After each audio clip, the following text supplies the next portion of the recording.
Laraw ni Governor Bambi Mano nga isa-isahon paghatag og pasidungog ang tanan nga mga frontliners, health workers nga dako kayo og tabang sa pagpaningkamot sa pakigbatok sa coronavirus disease kun COVID-19.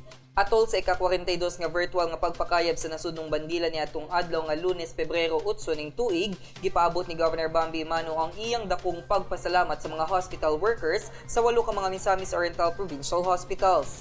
Sa iyang mahinungdanon nga mensahe nang hinaot si Governor Bambi nga makiglamano ngadto sa mga doktor, nurse ug uban pa nga mga frontline health workers sa ilang serbisyo nga gihatag niining panahon sa pandemya.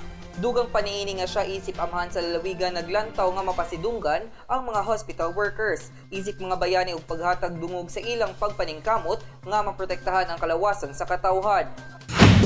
Me as your governor will definitely find ways that we will be able to thank you properly and all of you working in the hospitals. Once again, thank you very much to all our 8 provincial hospitals and of course to Chief Jerry Kalingasan.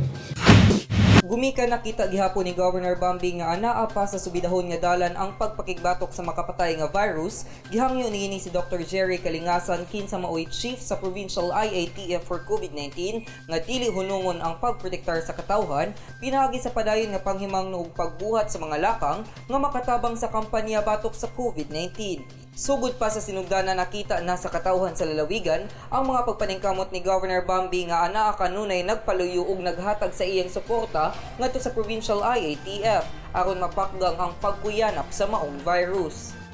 Hangtod karong panahona padayon si Governor Bambi Mano nga nagpaabot nga kanunay andam siya nga mosuporta sa bisan unsa man nga klase nga tabang ang gikinahanglan sa Provincial IATF. Hilabi na sa gitakdang pagbakuna kay nasayod kini nga ang iyang papel isip amahan sa lalawigan mao man ang pagpanalipod sa iyang gialagarang katawhan.